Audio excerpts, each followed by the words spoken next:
And I'm like, where is Johnny's mom, right? Oh, I'm so sorry, I got stuck in traffic, la la la. What do I do if parents pick up their kids late from preschool?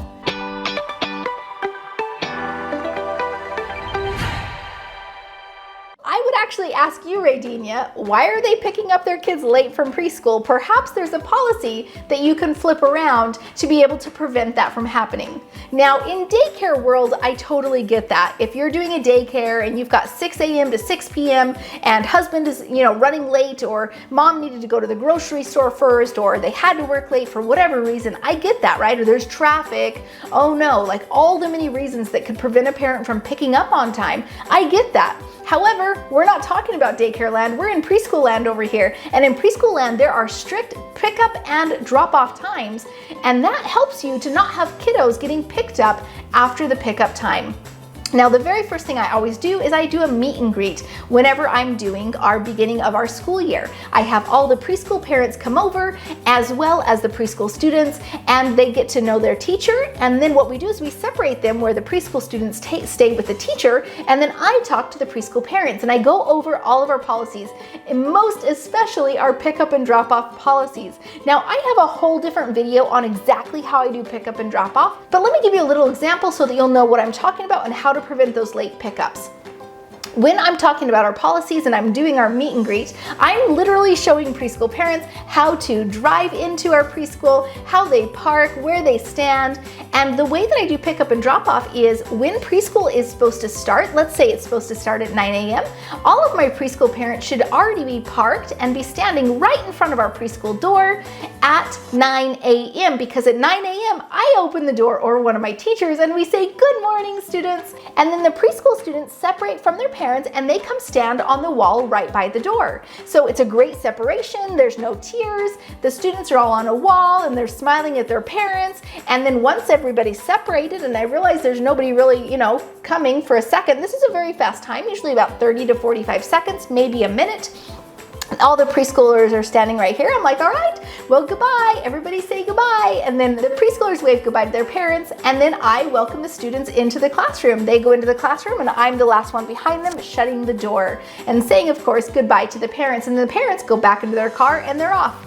That's how we do drop-off time. Now, it's so specific because I do have a lot of classes going here and there and everywhere, and every 15 minutes there's a different pickup or drop-off happening, so it has to be pretty snappy. But I have fine-tuned the process, and my process has actually helped a lot of other preschool owners as well be able to prevent those tears that happen at the at the drop-off time. Usually people get, dropped off inside of a classroom and then they cling to their mom because they don't want them to go. But this is a really great time. It's a very structured thing. I'm gonna say, I'm gonna leave my parents' side, I'm gonna go stand over here, I'm gonna wave, I'm gonna walk inside. And so it's just, structure is a good thing for students, especially just knowing exactly what's gonna happen every time when they get to preschool. Now, if a preschool family comes a little bit late to drop off, I don't mind that because preschool's already going on. They can just come in the front door with the key code and then drop off their kiddo into the classroom with the teacher. But let's say it's time for pickup. Now, again, at meet and greet, I tell them exactly how to do this. So if our class starts at 9, it ends at 11:30. And so at 11:30, all of my preschool parents have already driven, parked, and are standing outside my front door again, waiting for me to open that door right at 11:30 because they know when I open the door, guess what's coming out? Their child. So I open the door, hello, we had a great day today. And all the students come out from the door, come stand on the wall, and they're excited to go talk to their parents, but they have to wait until I finish talking to the parents about what we did that day or any other information I need to share with them. That's also a very quick process, probably a minute max. And then I'm saying, okay, if you see your friends or family, go give them a big hug. And that's where it's such an easy process. If you see them literally go from, I'm on the wall and there's mom and I'm gonna go run to her, give her a hug. As soon as you start seeing these interactions going on, I might have 12 students, but I can watch this whole thing go down and I say, yep, there's Jimmy and Jimmy's mom, there's Susie and Susie's mom, and you're literally watching everybody match up. Because when you say, if you see your friends or family, go give them a big hug, They don't leave if they don't see their friends or family. They literally just stand there hanging out like, where's my people? And so it's kind of this peer pressure kind of concept of when you know that everybody is going to be picking up their kid at that time, and if you're not there picking up your kid, then guess what happens? As soon as everybody gets matched up, I might have little Johnny right here next to me, and I say, oh, just a second, Johnny, and I'll say, goodbye, everybody, and so everybody goes, or maybe Susie's mom has a question for me, so she comes up and chats with me for a quick second, but I make sure that everybody else is matched up, and then I talk to Susie's mom, knowing that Johnny's next to me. I say goodbye to Susie's mom. They all exit. Now here's the other trick. All of our preschool families have a car lane that they have to go in and out of. So if they're blocking someone else, they know that they're blocking the entire line, and we have this process. So we do try to keep those interactions pretty chill and pretty quick, because they know that, oh, you know what? I'm literally in the middle of that carpool lane, so I need to get out. But it's still a really nice rapport because we're able to, say hello and we had a great time, and then we all leave together at the same time. Then when everybody leaves, let's say I still had Johnny next to me, guess how that mom feels when I'm standing outside with Johnny and she comes rolling around the corner even 1 to 2 minutes late. Everyone else already got picked up, and yet here she rolls in and I'm just standing outside with Johnny like, hey. Do you see how she feels? It's this visual kind of peer pressure that I personally love because it does not allow the parents to say, oh, I'm so sorry, I got stuck in traffic, la la la, and give excuse after excuse. They're just like, oh my gosh, I'm so sorry, this will not happen again, okay? It's not excuses, it's like, I'm so sorry, like, because they realize the anxiety that they feel inside when they are late. That's the difference. Hey, real quick, I know you're excited to start your preschool, but if my gut is correct, you're probably a little bit scared, right? I mean, will you be able to make this work? Will you be able to create the income your family needs? How is this going to work out? Will it end up like all of the other ventures that you've tried? It's not your fault. You just didn't have the right support in the past, but that's why I'm here, and that's why I'm here to invite you to join our Preschool All-Stars membership. It's an exclusive membership community filled with me and hundreds of our preschool owners, all on the exact same journey as you, starting, running, and growing your preschool. Like-minded women who are there to answer your questions, give you some cheerleading, and support you on your path. Now, guess what? We have a little motto inside of All-Stars, and it's this: I don't get stuck, I get help, because I'm a preschool all-star. You'll also get access to our huge library of step-by-step video trainings, systems, and done-for-you files. Literally everything you need to get your preschool on the right track and making a consistent income for your family. It's all available to you because you'll be a Preschool All-Star member. I can't wait for you to join our family. Click the link in the description or go to preschoolallstars.com, and I can't wait for you to join us. Now let's go, come on. See, if you're doing daycare world where, hey, we're all just hanging out in the house or in our, daycare room or whatever, and then the mom comes in and you're still like doing stuff with the kid, right? Because that's what you're doing. Then it's not that big of a deal. But like, if I'm literally standing outside with Johnny next to me, he's in his coat, he's cold, and I'm like, where is Johnny's mom, right? So that's why we do all of the pickup and drop off procedures at the beginning of the year at meet and greet. Now, the majority of the times, that little Johnny's mom gets it real fast. Okay, yep, this is how we do things. And they just self-correct. Trust me, I've seen it happen so many times that, one mom realizes, oh, whoops, and like never again, right? Because they feel that anxiety if they're late, and if their kid is the last one, they don't want that feeling. But occasionally you do have the one parent, and it's all a numbers game. Out of 150 parents, I probably had maybe 2 or 3 that are just those parents that just can't get their stuff together. And they will show up, 5 minutes late. And so my preschool teacher's like, I can clean up this classroom in 10 minutes and be out of here. Like, where is this child's parent? Because I'm almost out the door, right? And in those situations, I tell my teachers, you get on the phone if they're 5 minutes late. If they're 5 minutes late, you're literally calling them saying, hey, I've got Johnny here. And then usually what happens is if the parent was like, just, oh my gosh, like, right? I think we've all had that time when we forget to pick up our child. So those situations are very few and far in between. But then, like I said, you do have those parents who just they just can't get their stuff together. They're showing up 5 minutes late. They're constantly late, whatever. In those situations, I get on the phone with the parent and I say, after this has happened a couple times, hey, my preschool teacher needs to leave. She has her own family to go home to.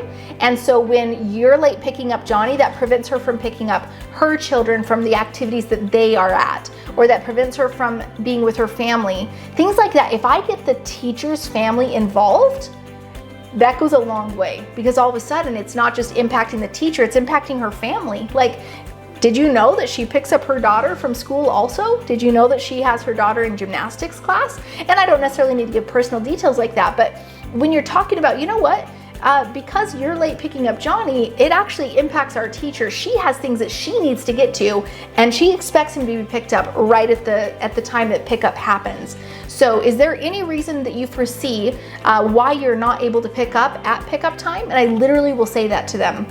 And usually they're like, no. And I'm like, okay, then we will need you there at pickup time because she needs to be done and everybody else is getting picked up at pickup time. We need Johnny to be picked up then too. And they're usually like, okay. And that's the only time it usually will get corrected, is after a phone call from the director with those kind of words. Is there any reason why you should not be there at pickup time at 11:30 every time?